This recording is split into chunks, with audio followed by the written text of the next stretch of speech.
ভাবুন তো, এমন একটি কাপড়ের কথা যা ৪ হাত লম্বা আর ২ হাত চওড়া, অথচ ভাঁজ করলে সেটি অনায়াসে একটি সাধারণ দেশলাই বাক্সের ভেতরে ঢুকে যায়।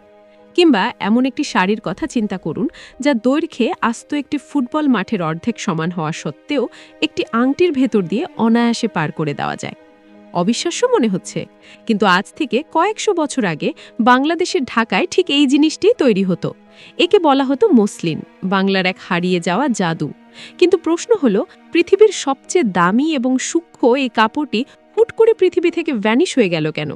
এর পেছনের রহস্য কি শুধুই ব্রিটিশদের অত্যাচার, নাকি এর পেছনে লুকিয়ে আছে কোনো বৈজ্ঞানিক কারণ?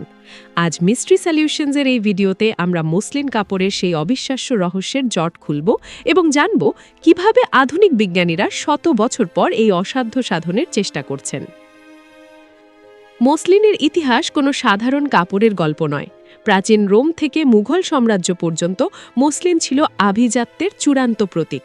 রোমান লেখকরা একে বলতেন নেবিউলা বা বাতাসে বোনা কাপড়। মুঘল বাদশারা এটি এতটাই পছন্দ করতেন যে রাজকীয় ফরমান অনুযায়ী সবচেয়ে উন্নত মানের মসলিন কেবল তাদের জন্যই তৈরি হতো। কিন্তু কেন এই মসলিন এত বিশেষ ছিল? বিজ্ঞানীদের মতে মসলিনের প্রধান রহস্য লুকিয়ে ছিল এর উপাদানে। এটি তৈরি হতো ফুটি কার্পাস নামক এক বিশেষ জাতের তুলা থেকে, যা কেবল শীতলক্ষ্যা নদীর তীরের একটি নির্দিষ্ট অঞ্চলে জন্মাত।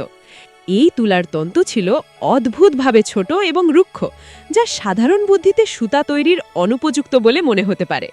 কিন্তু ঢাকার কারিগরদের ছিল এক অদ্ভুত দক্ষতা।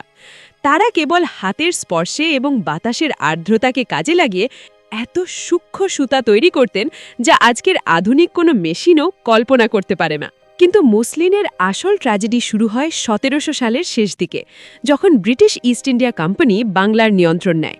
তারা দেখতে পায় মসলিনের বাজার সারা বিশ্বে একচেটিয়া রাজত্ব করছে। ম্যানচেস্টারের কলকারখানায় তৈরি সস্তা কাপড়ের ব্যবসা বাড়াতে তারা মসলিনকে ধ্বংস করার এক নীল নকশা তৈরি করে। প্রচলিত একটি ইতিহাস আছে যে মসলিন কারিগরদের বুড়ো আঙ্গুল কেটে দেওয়া হতো, যাতে তারা আর কোনোদিন সূক্ষ্ম সুতা কাটতে না পারে। যদিও অনেক ঐতিহাসিক মনে করেন এটি কেবল রূপক অর্থে ব্যবহার করা হয়েছে, যে তাদের জীবিকা কেড়ে নেওয়া হয়েছিল, কিন্তু ফলাফল ছিল ভয়াবহ। একসময়ের জগৎখ্যাত এই শিল্প মাত্র কয়েক দশকের মধ্যে পুরো পৃথিবী থেকে চিরতরে হারিয়ে যায়। কিন্তু রহস্যটি এখানে শেষ হয় না। মসলিন কেন হারিয়ে গেল, এর পেছনে কি শুধুই রাজনীতি ছিল? বিজ্ঞানীরা বর্তমান যুগে এসে এর অন্য একটি কারণ খুঁজে পেয়েছেন। মসলিন তৈরির জন্য যে বিশেষ ফুটি কার্পাস প্রয়োজন ছিল, তার বীজ এবং চাষাবাদ পদ্ধতি পুরোপুরি বিলুপ্ত হয়ে গিয়েছিল। পরিবেশের পরিবর্তন এবং অযত্নের কারণে সে বিশেষ প্রজাতির তুলা গাছ পৃথিবী থেকে হারিয়ে যাওয়ায় মসলিন তৈরি করা অসম্ভব হয়ে পড়ে। অর্থাৎ কারিগররা বেঁচে থাকলেও কাঁচামালের অভাবে এই শিল্প আর মাথা তুলে দাঁড়াতে পারত না। মসলিন ছিল প্রকৃতি এবং মানুষের দক্ষতার এক অদ্ভুত মিলন। প্রকৃতি যখন তার কাঁচামাল ফিরিয়ে নিল, মানুষের শিল্পও তখন স্তব্ধ হয়ে গেল। কিন্তু গল্পটি এখানেই শেষ হতে পারত, যদি না একদল জেদি গবেষক এই রহস্যের সমাধানে নামতেন। বাংলাদেশের একদল গবেষক দীর্ঘ কয়েক বছর ধরে চেষ্টা চালিয়ে অবশেষে সেই হারিয়ে যাওয়া ফুটি কার্পাস খুঁজে বের করেছেন।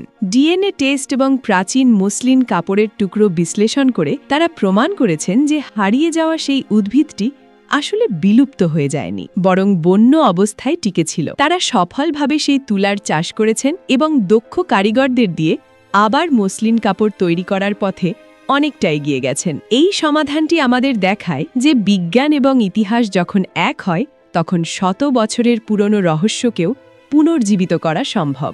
মসলিন কেবল একটি কাপড় নয়, এটি ছিল বাঙালির মেধা আর শ্রমের শ্রেষ্ঠ নিদর্শন। আজও যখন আমরা মসলিনের কথা শুনি, তখন শিহরিত হই এই ভেবে যে আমাদের পূর্বপুরুষরা এমন কিছু তৈরি করতে পারতেন যা আজকের আধুনিক প্রযুক্তিও হার মানায়। ব্রিটিশদের ষড়যন্ত্র আর প্রাকৃতিক পরিবর্তনের কারণে আমরা হয়তো দীর্ঘ সময় মসলিনকে হারিয়ে ফেলেছিলাম, কিন্তু বিজ্ঞানের হাত ধরে সেই গৌরব আবার ফিরে আসার পথে। আপনার কি মনে হয়, আধুনিক প্রযুক্তি কি পুরোপুরি সেই আদি মসলিনের মান ফিরিয়ে আনতে পারবে, নাকি সেই প্রাচীন কারিগরদের হাতের জাদু আর কখনোই স্পর্শ করা সম্ভব হবে না? আপনার মতামত আমাদের কমেন্ট বক্সে অবশ্যই জানান। আর ইতিহাসের এমন সব রোমাঞ্চকর এবং তাত্ত্বিক বিশ্লেষণ পেতে মিস্ট্রি সলিউশনস চ্যানেলটি সাবস্ক্রাইব করে আমাদের সাথেই থাকুন। পরবর্তী ভিডিওতে দেখা হবে নতুন কোনো রহস্যের সমাধান নিয়ে।